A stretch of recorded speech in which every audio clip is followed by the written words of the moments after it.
안녕하세요. 저는 결혼한 지 10년이 되는 40대 초반 주부입니다. 10살 된 아들과 방송사 기자인 남편과 함께 살고 있습니다.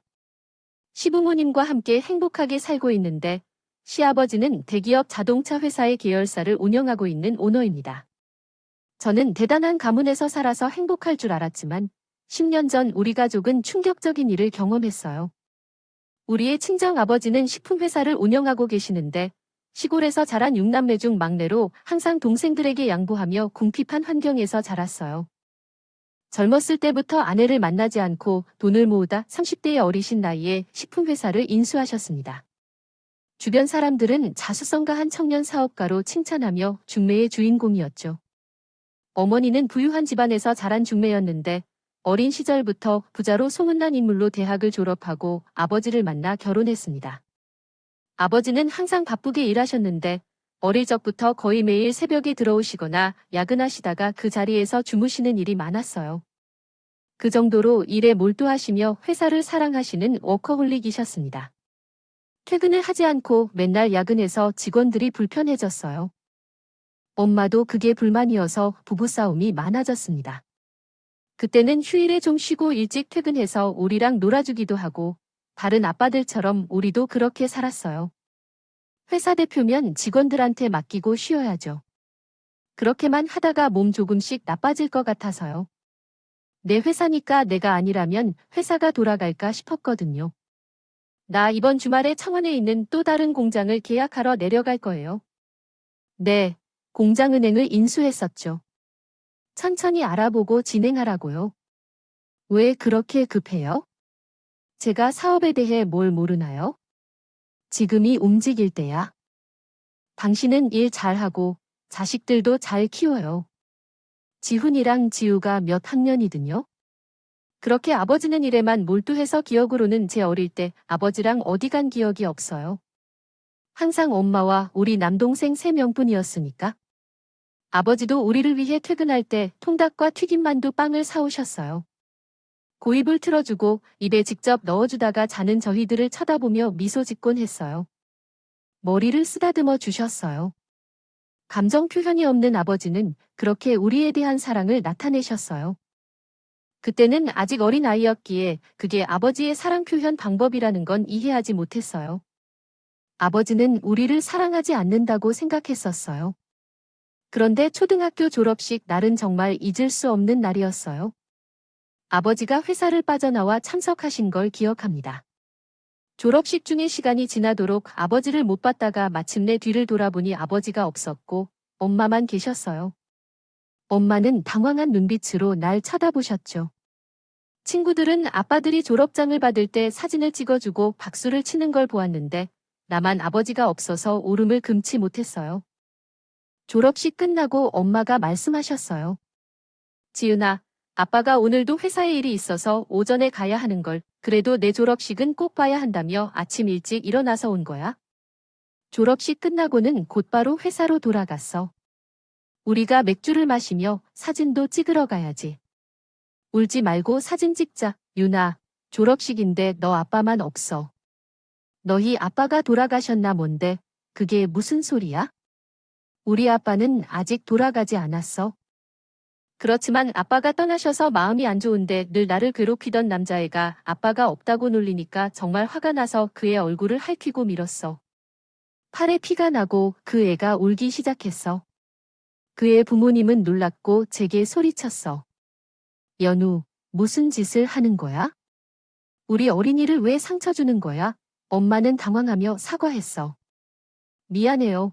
우리 지은이는 아버지 얘기 들으면 민감해져요. 죄송합니다. 치료비를 지불하겠습니다. 그러나 치료비가 문제가 아니야. 그 아이 얼굴에 흉터가 남으면 어떻게 할 건데? 속상해. 엄마가 미안하다고 왜? 그 애가 아빠가 먼저 떠나셨다고 놀린 것이야. 그래서 속상해서 울었어. 초등학교 졸업식, 중학교 졸업식, 고등학교 졸업식, 대학 입학식 모든 행사에 아버지는 한 번도 오지 않았어. 이제 아빠는 나이도 있으니까 일을 줄이고 프랜차이즈 확장은 그만두길. 회사 규모를 줄이자고 엄마와 나는 매일 아빠에게 잔소리를 했지만 아빠의 일 욕심은 오히려 더 늘어만 갔어요. 돈을 탐내는 것도 아니에요. 아빠는 항상 잠바를 입고 작업화를 신고 다니며 1,000원도 아까워해서 음료수 한 개를 살 수 없을 만큼 알뜰해요. 물이 아까워서 물 한 컵에 남은 물을 버리지 않고 나중에 다시 마셔요. 돈도 조금씩 모았고 다른 사람들처럼 아파트로 이사하자고 해도 아빠는 오래된 양옥집을 고집해요. 아파트에 가면 관리비가 많이 들어간다는 이유래요. 저는 대학교에서 언론정보학을 전공하고 기자가 되기 위해 노력했어요. 남편은 방송국 기자로 입사했고 결혼 준비를 하며 제 소망을 포기해야 했어요. 처음 시부모님을 만났을 때 결혼 조건으로 소개했어요.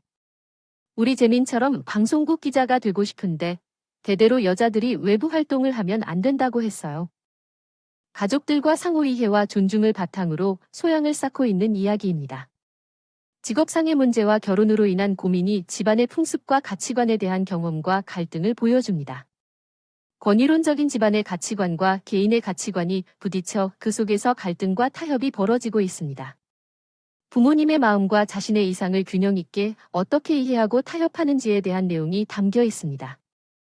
한마디 한마디에 나를 먼저 떠올리는 마음이 느껴졌어요. 결혼을 앞둔 나는 말로만 듣던 재벌가 며느리처럼 신부 수업을 시작했다.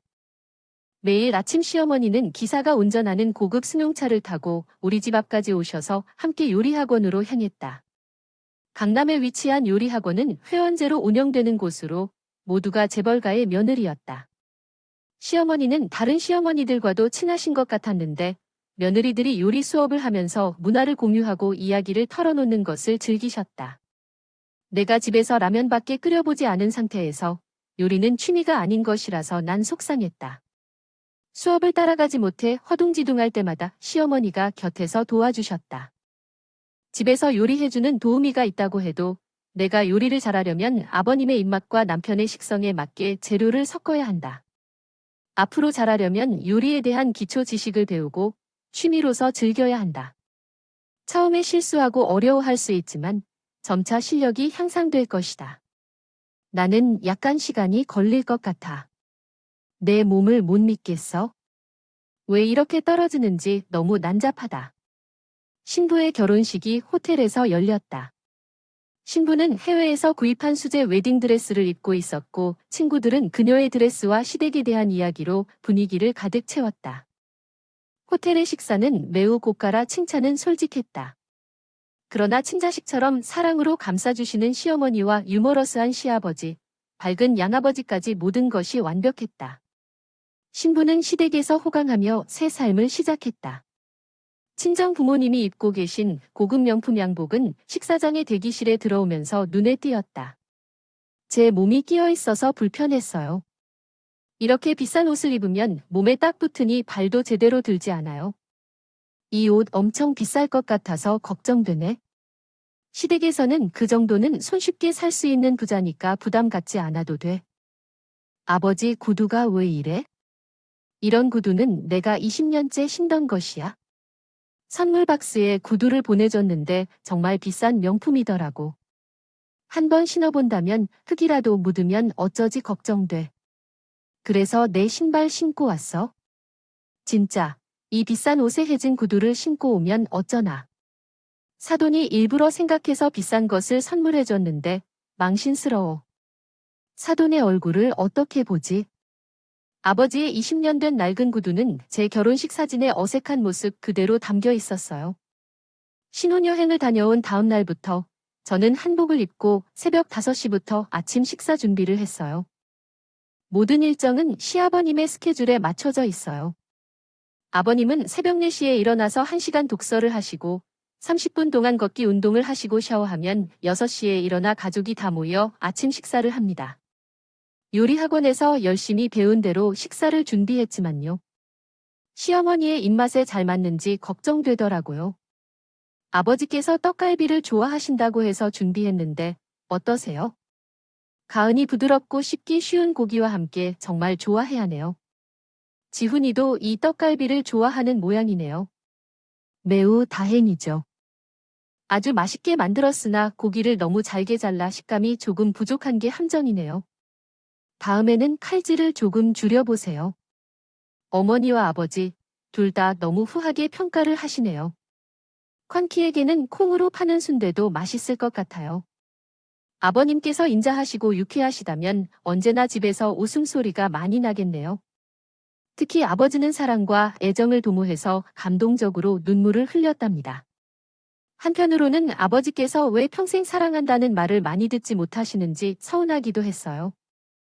아버지께서 출근하실 때 집안 사람들은 집 현관까지 나가서 배웅을 하고 차로 이동하기 전에 항상 포옹하며 국넉이라고 말씀하시는 모습이 인생 철학이시네요. 기사가 차 문을 열고 차 안에 타는 아버지의 표정은 항상 화가 난 웃음을 지시어 같이 기분이 좋아지게 합니다. 어느 날 점심때쯤 되어서 아버지가 전화를 걸었어요. 지은아, 내 소재에 가면 책상 위에 서류 봉투가 있을 거야. 그거 들고 지금 회사로 와야겠다. 급한 서류거든. 김 기사를 통해 집으로 소재를 전달한 후에 즉시 회사로 올라갈 거니까 그걸 타고 와세요. 내 아버지의 서류를 들고 빨리 가겠습니다. 서재에서 서류 봉투를 들고 아버지가 보내주신 차를 타고 회사로 갔어요. 아버지의 회사에 처음 왔는데 수십 층이나 되는 큰 건물을 보고 놀라 입이 다물어지지 않았어요. 건물 로비에서 아버지가 나와 계시더라고요. 왔구나. 회사가 좋은가 보니 아버지 옆에 붙어 다니며 아버지가 지나갈 때마다 직원들이 모두 인사를 하고 아버지는 내 며느리야 하면서 저를 자랑스러워하며 소개해 주셨어요. 그리고 아버지가 근무하시는 방으로 들어갔어요. 사무실 문을 열자 통창을 통해 보이는 스카이뷰에 압도되었어요. 한강이 한눈에 내려다 보였어요. 정말 아버지의 서류 봉투네요. 급하다고 하셨는데 이건 생일 선물이에요. 봉투 안에 뭐 있는지 봐봐요. 제 생일 선물이라고요. 봉투를 열어보니 깜짝 놀라고 말았어요. 고급 수입차 계약서와 차 키가 들어있었어요. 아버님이 차 엄청 비싼 차인데 제가 이걸 받아도 될까요? 그럼 받을 자격 충분해요. 이건 시작에 불과해요. 앞으로 내가 살면서 깜짝 서프라이즈 선물 하나씩 줄 테니 기대해요. 점점 더 비싸질 거예요. 아버님, 저한테 너무 잘해주셔서 제가 몸둘 바를 모르겠어요. 저는 그냥 너무 평범한 며느리인데 많이 배우지도 못하고 친정집도 잘 사는 것도 아니고 며느리로서 많이 부족한데요. 저는 아버님 어머님께 해드린 게 없어서 너무 죄송해요. 무슨 소리세요? 내가 우리한테 해준 게 얼마나 많은데요. 우리 재민이 잘 부피를 주고 아침마다 앞치마 메고 요리해주고 같이 밥 먹으면서 이야기도 나누고 내가 우리 집에 들어온 것 자체로 얼마나 큰 행복을 주고 있는데요. 그러면서 제 손을 꼭 잡아주십시오. 자, 다음 코스는 우리 며느리 배고플 테니까 얼른 밥 먹으러 가자. 저는 멋진 예약을 해뒀어요. 오늘 저를 불러온 이유는 모두 계획된 것이었어요. 급한 서류를 가져와 달라고 고의로 부르고 회사 동료들을 소개하고 생일 선물과 저녁 식사까지 시아버지의 서프라이즈였어요. 시아버지는 가족들에게 이렇게 서프라이즈 이벤트를 자주 준다고 남편이 언급했어요. 매우 장난기 많으신 분으로 어린 시절에는 직접 산타클로스 옷을 입고 매년 크리스마스마다 선물을 주셨대요. 시어머니의 생신과 결혼 기념일에는 한강 유람선에서 선상 파티를 여러 지인들을 초대한다고 합니다. 오늘 아버지가 예약해 놓은 레스토랑은 내게는 평생 처음 간 고급 레스토랑이었어요. 한강뷰의 스카이 라운지 레스토랑이었고 손님은 우리 둘뿐이어서 조금 이상했어요. 아버지께서는 오늘은 내가 여기 왔다고 생일 선물을 받으며 조용하게 촬영하고 싶다고 했어요. 그리고 현악 연주를 듣는 동안 웨이터가 케이크와 꽃다발을 들고 왔어요. 이는 아버지가 미리 준비해 둔 깜짝 선물이었습니다.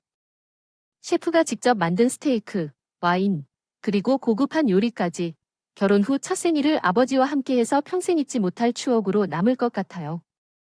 아버지는 웨이터에게 부탁해서 나와 사진을 찍었어요. 정말 부인처럼 한이 웃는 모습이 닮은 것 같았어요. 그날 오후에 엄마가 전화를 해서 저녁에 남편과 함께 집에 오라 했습니다. 내 생일이라고 식사를 함께 하자고 했어요. 남편이 퇴근한 후에 소고기와 홍삼과일까지 선물을 사들고 집에 갔어요. 엄마가 제가 좋아하는 꽃게탕, 미역국, 불고기, 잡채며 많이 요리를 해주셨어요. 아버지는 방에서 신문을 보며 무뚝뚝하게 왔냐 하며 계속 신문을 보고 계십니다. 남편이 아버지에게 가서 살갑게 말도 건네고 기실게 요즘 돌아가는 시국에 대해 아버지와 한참을 얘기하며 말벗이 되어 주었어요. 식사가 다 차려질 쯤 남동생이 알바를 마치고 왔어요. 결혼 후에 이렇게 다 같이 모인 것은 처음이라 시끌벅적했어요. 아버지가 요즘 또 다른 사람 늘린 거 아니야? 또 일 벌렸다가는 가만 안 있어 라고 말했습니다. 아니야. 내가 그럴 돈이 어디 있냐? 있는 회사나 잘 꾸려야지 라고 대답했어요. 아버지가 회사 일이라면 입국 닫고 있어서 무슨 꿍꿍이가 있는지 알 수가 있어야지. 지난번에도 몰래 다른 제품 론칭한다고 계약하려는 거 나한테 들켰잖아. 내가 계약서 다 찢어놨거든. 조금만 늦었어도 큰일 날 뻔했지. 뭐야? 뭐 또? 라고 대답했어요. 8년 전에 아버지께서 다른 사람의 말에 영향을 받아 이해를 잃었다. 이제 깨달으세요, 아버지. 우리 아버지도 작은 공장에서 시작해서 회사를 일으킨 분이란 거요. 아버지도 그런 과정을 겪으셨다고 생각해 보세요. 아버지가 갑자기 일을 그만둔다고 생각하지 마세요. 장모님도, 당신 처남도 아버지를 좀 믿어주셨으면 좋겠어요. 분명 계획이 있으실 거예요. 그래, 내 마음을 이해해주는 사람은 남편뿐이네. 이제야 내게 마음을 터놓을 동료를 만났어요. 아버지는 남편을 정말 좋아하셨어요. 우리에게는 무뚝뚝하시고 웃지 않는 모습이지만 남편 곁에 계시면 환하게 웃으시는 게 어색했어요. 아버지도 밝게 웃으실 수 있는 분이셨구나. 왜 나는 한 번도 그 웃음을 못 봤을까? 혼잣말을 중얼거렸어요. 낮에 시아버님이 마련해준 화려한 점심 식사 이야기는 딱 하나도 안 했어요. 그냥 아버지가 이기적일까 봐, 열등감을 느낄까 봐 그랬어요. 그런데 눈치 없이 남편이 그 이야기를 꺼냈어요. 당신, 아버지가 스카이라운지 레스토랑을 통째로 빌려서 정갈한 생일 식사를 대접해 주셨대. 그거 내가 스테이크 좋아한다고 그렇게 부탁했다고 비교하며 대접했다고 말했다. 진짜 사돈님 너무 온유하시네요. 영화나 드라마 속 장면 같은 느낌이에요. 완전체 레스토랑까지 빌렸다고? 진짜 대단하십니다. 아버지께서 외제차도 사주셨다고요? 아버지가 지은이를 너무 사랑하시는 모습을 들으면 매년 생일 때 선물을 주신다고 하셨어요. 선물도 점점 비싸지고 외제차까지 선물해 주시다니 딸 생일날 한 번도 그런 적이 없었다는 건 정말 충격적이에요. 비교하자면 아버지는 고개를 숙이시면서 말도 안 하고 식사만 하셨는데 분위기가 급히 어두워졌어요. 집으로 돌아가시는 아버지의 침울한 표정이 계속 떠오르고 마음이 가라앉았어요. 며칠이 지나던 어느 날 저에게 그날의 아버지 표정이 왔어요. 늦은 시각인데도 남편이 내일 아침 뉴스를 확인해야 한다며 밤새 일해라고요. 혼자 거실에서 TV를 보며 지내던데 아버님이 올라오셨어요. 아니, 왜 이러세요? 늦은 시간에 어떤 일이 있는 거세요? 라며 설명을 요구했는데 아버지는 뭔가를 잃고 앓는 듯한 표정이었어요. 그렇게 행복하고 유쾌하던 아버지가 이렇게 우울해 보인 적이 없어서 당황스러웠죠. 무슨 일이 있으세요? 하고 물었더니 아버지는 고개를 숙이고 없었던 일을 토해냈어요. 얼굴 표정이 너무 안 좋네요. 다 말해주세요. 딸한테 할 수 없는 말이 뭐 있어요? 얼른 말해요. 아니야, 우리 딸, 지은이에게 항상 행운이 함께하기를 빌게. 국너. 아버님은 의문의 말을 하며 평소 출근할 때 하는 인사를 했다고 해요. 뭔가 할 말이 많은 것 같지만 그냥 입을 다물고 방으로 들어가셨어요. 아버님의 무거운 표정이 뭔가 불안하고 계속 생각이 나서 그날 밤에 잠을 설쳤어요. 그리고 다음날 아침 집이 발끈 뒤집혀 있었어요. 어머니가 혼비백산이 되어서 눈물범벅이 된 채로 종이를 저한테 주셨어요. 불길한 예감에 손이 떨리면서 종이를 받았어요. 여보, 아침에 일어나면 당신 옆에 뇌가 있지 않을 거야. 그리고 우리 사랑하는 아들, 재민이와 며느리, 지은이한테 미안하다고 전해주세요. 아무것도 알려주려고 하지 말고 나를 찾으려 하지 말아 주세요. 마지막으로 어머니는 오열을 하며 쓰러지셨고 저도 혼비백산이 되어서 정신이 아무것도 없었습니다. 핸드폰과 지갑을 두고 갑자기 사라진 일이 있었어요. 어젯밤 아버지 모습이 이상했고 불길한 예감이 했어요. 제 도우미 아줌마에게 경찰에 실종 신고를 했고 어머니가 쓰러져서 침대에 눕혀놓고 기다렸어요. 남편에게 전화를 걸었는데 아버지가 사라진다고 해서 당황했어요. 아버지가 안전히 돌아올 거라는 전화를 받아 마음이 편해졌어요. 잠깐 후 남편이 도착했고 경찰이 왔어요. 쪽지를 보고 아버지가 가출한 것 같다는 걸 알게 됐어요. 현관으로 들어온 남편이 그 쪽지를 확인하고 아버지가 가출했다는 것을 알았어요. 그러나 누군가의 협박에 의해 쓴 글일 수도 있기 때문에 납치 가능성도 열어두고 수사해주세요. 우선 CCTV부터 확인해보면 동선을 알 수 있을지도 모르겠네요. 그렇죠. 그런데 선생님 조사는 저희가 할 테니까 가족분들은 여기서 기다리세요. 아, 죄송해요. 제가 방해가 된 거네요. 제 직업이 방송국 기자라 그러니까 제 마음이 급해요. 혹시 안 좋은 생각을 했다고 생각하셨나 봐요. 이해합니다. 그 전에 아버님이 주변에 원한을 샀거나 심경의 변화를 느낀 일이 있었나요? 작은 것이라도 상관없어요. 생각나시는 거 있으면 다 말씀해 주세요. 별일 없었어요. 회사 문제도 없고 사람들과 사이가 좋아서 원한을 품고 있는 사람도 없어요. 어젯밤 11시쯤에 저희 부부가 사는 2층으로 올라오셔서 그냥 제 얼굴 보러 왔다가 항상 행운이 있길 바란다며 그 이상한 말을 했어요. 그렇다면 극단적인 선택을 할 가능성이 높군요. 김영사, 빨리 CCTV 확인해 보자고. 집안을 샅샅이 찾아보고 욕실, 주차장, 옥상, 창고 등을 확인해 봅시다. CCTV가 있는 곳은 거실, 옥상, 주차장, 마당, 현관 대문인데 새벽 4시에 평소처럼 아버지가 운동복을 입고 나오셔서 동네를 러닝하시는 모습이 찍혀 있었어요.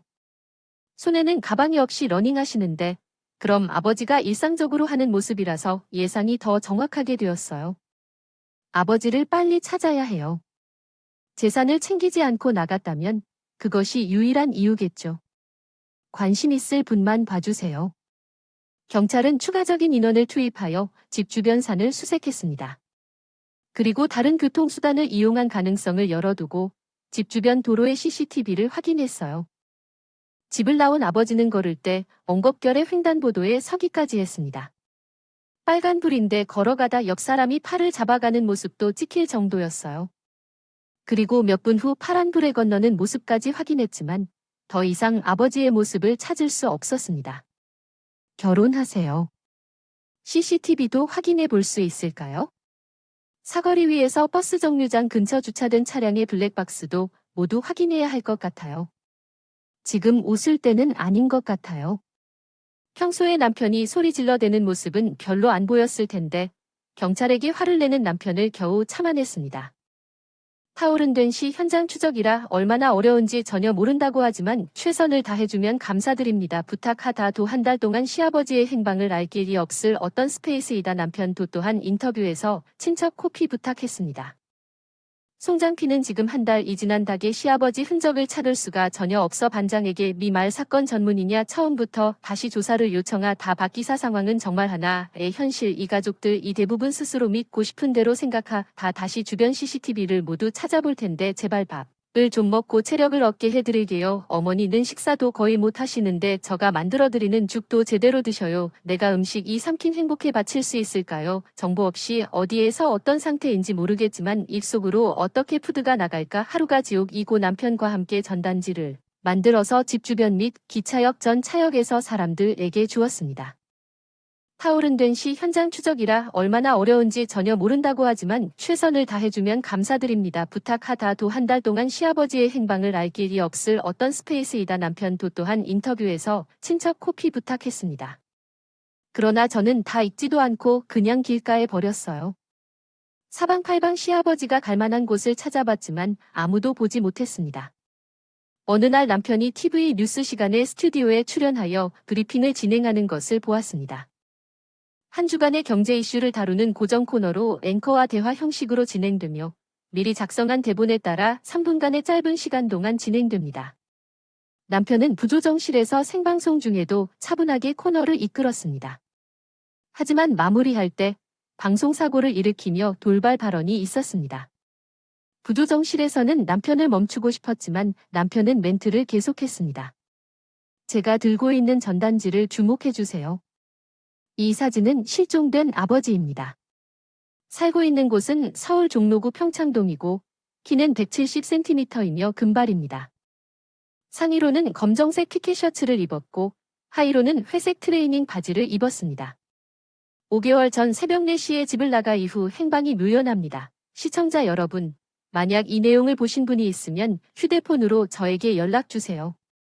멘트가 끝나자 앵커는 당황해하며 급하게 상황을 정리하고 다음 뉴스로 이어갔습니다. 이날 방송이 끝난 후 남편은 보도국 본부장에게 불려갔습니다. 야, 너 제정신이야? 방송국에 너 개인 유튜브 채널이야? 시청자들이 형이 전화를 지금 빗발치고 있다고. 아까 대표채 받고 갔다가 엄청 깨졌어. 본부장님, 죄송합니다. 책임지고 사표 내겠습니다. 그런데 혹시 우리 아버지 봤다는 전화는 안 왔나요? 이게 그만두면 될 문제냐고. 지금이 판국에 웬 헛소리야. 일단 이 일로 회사에서 잘 난다고 하면 노조에서 가만 안 해줄 거고 휴직하는 걸로 일단락하자. 박 기자, 팬들이 많아서 뉴스 시청률 1등 공신이잖아. 박 기자한테 그런 힘든 일이 있었는지 몰랐네. 유감이야. 휴식하면서 조금 마음을 추스러졌을 때 다시 복귀해. 본부장님, 감사합니다. 면목 없어요. 남편은 휴직하고 매일 시아버님의 행방을 찾아다니면서 지인을 찾아 전국을 다녔습니다. 그러다 보니 며칠씩 연락이 오지 않는 날이 많고 잘 먹지도 않고 잠도 안 자는 경우가 있었습니다. 몰골이 말이 아니었어. 시어머니를 돌보느라 나도 잠을 거의 못 자고 하루 종일 옆에서 지켜봤어. 어느 날 친정 엄마한테서 전화가 왔어. 지은아, 큰일 났어. 빨리 집에 와. 아빠가 사고를 쳤어. 뭐라고? 무슨 사고를 쳤다는 거야?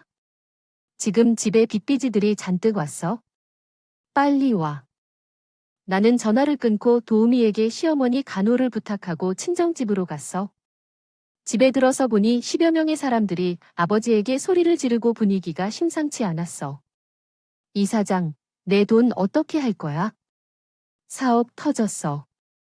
세배로 불려준다고 투자해야지. 빌려준 돈 몇 달째냐고.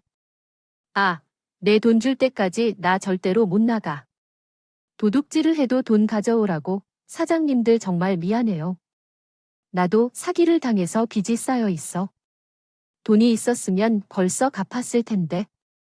매일 돈을 빌리러 다녀도 아무도 빌려주지 않고 은행에서도 대출이 안 돼. 정말 당황스러워. 내 방에 있는 엄마와 남동생에게 무슨 일이야? 물었어. 지은아, 아빠가 제대로 사고 쳤어. 너 결혼하고 나서는 정신 차렸나 싶었는데 나 몰래 계속 사업장을 불 속에서 연달아 일어나더니 어마어마하게 번져서 큰 화제가 되었어요. 이건 저희가 해결할 수 없는 규모라니까 100억이 필요하다더라고요. 일단 채권자들에게 부딪히자 제가 갚겠다는 걸 말했어요. 사람들을 보내고 엄마는 가슴을 치며 울면서 당신 어떻게 할 거야? 우리 가족 다 죽일 생각이야? 라고 했죠. 어떻게든 해결책이 있을 거라며 다 괜찮아질 거라고 했어요.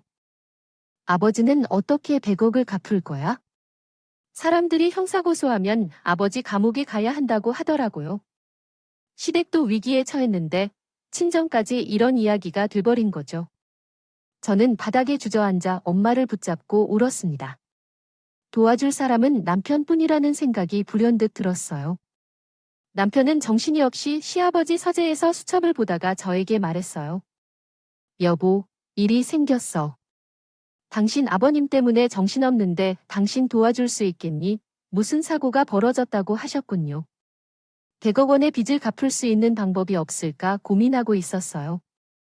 남편은 제 말을 듣지 않고 반사만 하며 대답하고 있었고 남편의 아버지가 회사 경영을 거부했기 때문에 회사 자금을 관리하고 있어 회사 돈을 사용할 수 없었죠.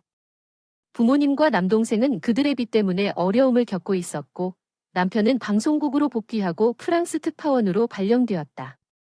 저는 도와줄 방법이 없어 어쩔 줄 몰랐습니다. 남편과 미국으로 이주해야 했습니다.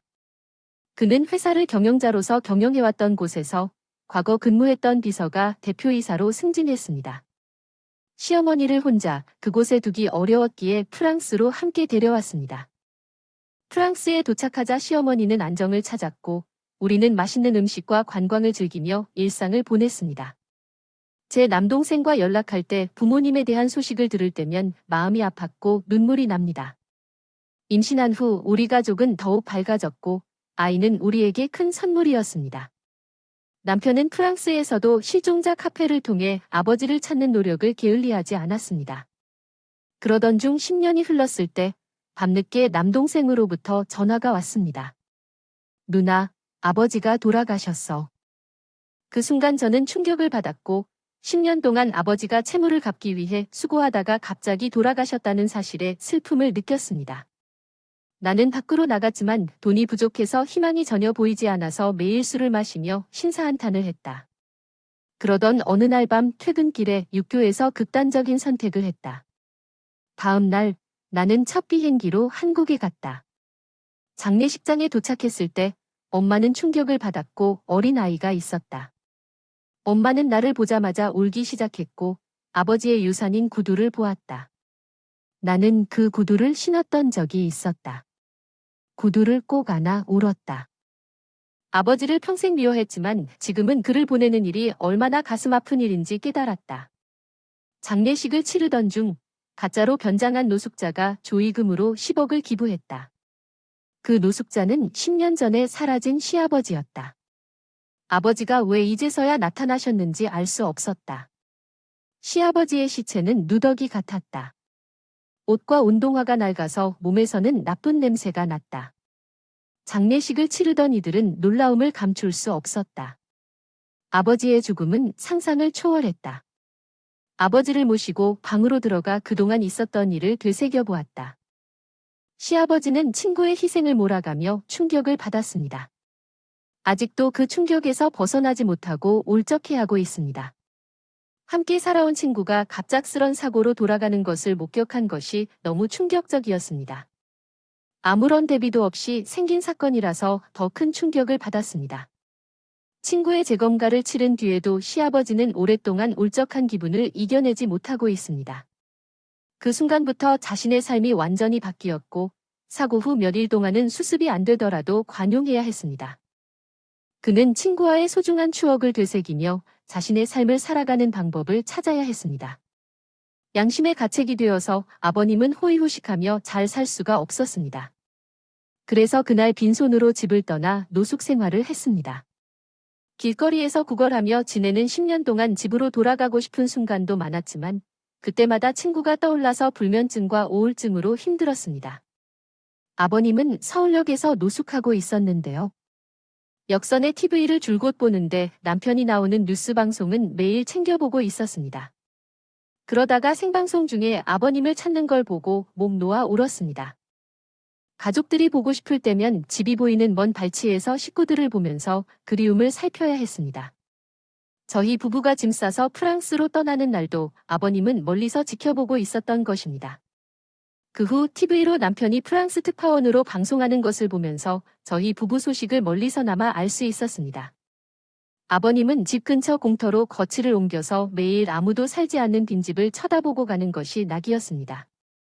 예전처럼 새벽마다 동네 한 바퀴 걷기 운동을 하면서 행복했던 그때로 돌아가고 싶어졌습니다. 그래서 매일 친구들이 집으로 돌아오기를 간절히 기다렸고 마침 저희가 프랑스에서 온 날에 아버지는 역시 지켜보고 계셨고 우리가 급하게 차를 타고 가는 것을 보고 택시를 타고 장례식장까지 따라오셨어요. 그동안 얼마나 힘들었을까요? 그래도 살아 돌아와 정말 다행입니다. 우리가 얼마나 기다렸는지 알아요? 우리는 서로를 껴안고 울었습니다. 그리고 아들을 아버지께 소개시켰어요. 할아버지에게 인사해야지. 할아버지, 안녕하세요. 은희야, 내가 손주가 되었구나. 어머, 이뻐라. 아버지는 아이를 껴안고 정말 행복해하셨어요. 장례를 치르고 아버지가 엄마를 불러 저희와 이야기했어요. 안저희 가족을 잘 부탁드립니다. 며느리를 통해서 들은 이야기에 따르면 사돈이 10년 전에 100억 원의 빚을 갚았다고 하더군요. 제가 그때 집을 나가지 않았다면 빚을 해결해 줄 수 있었을 텐데 정말 죄송합니다. 사돈을 보면 마음이 아파요. 그 빚 때문에 집도 잃고 막노동하면서 힘들게 살아오셨다고 하네요. 얼마나 막막했을까요? 아니에요. 사돈도 친구들을 보내고 얼마나 힘드셨을까요?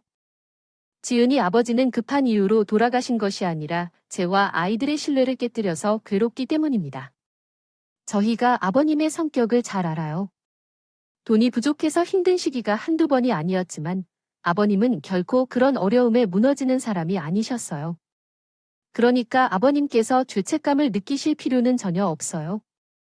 저희 가족과 똑같으니까 앞으로의 삶을 함께 변화시키도록 도와드릴게요. 사돈 총각도 돈을 갚느라 너무 힘들게 살아왔는데 이제 행복한 일만 생기게 될 거예요. 사돈이 채무 내역 서류를 보여달라고 했을 때 저가 서류를 보여주었어요.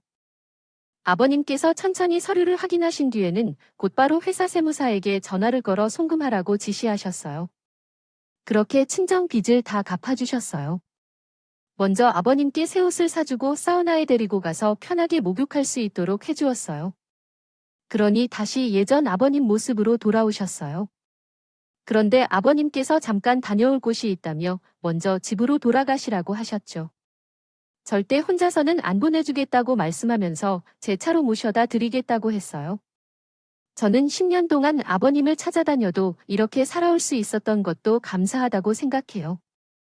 정말 몫을 생각도 여러 번 했었는데 아버님께서 미안하다고 하시면서 차에 타고 가시더군요. 결국 운전하는 차를 타고 가셨던 납골당에 도착하셨어요. 저희 아버님의 친구가 모셔져 있는 곳이었어요. 그 친구가 나와서 너 좋아하는 소주와 오징어를 사왔으니 많이 먹어. 이제 집으로 들어가려 해. 동안 너한테 미안해서 행복하게 살 수가 없었어. 이제 가족들과 행복하고 싶어. 손주가 생겼어. 이제 할아버지라고 부르는구나. 이렇게 말했습니다. 도착하는 아버님은 마음의 짐을 덜고 다시 집으로 돌아왔습니다. 10년 전처럼 변함없는 일상과 웃음소리로 매일 행복을 그리며 살고 있습니다. 아버님은 10년 전 제 생일에 약속한 대로 건물 한 채를 선물로 주셨어요. 건물 주인으로서 저는 카페를 차려서 어머니를 직원으로 채용하고 함께 열심히 일했습니다. 어머니는 카페 일에 적성에 맞으시는 것 같아 좋아하셨어요. 평생 며느리는 일하면 안 된다는 집안의 가품을 엎어버린 거죠.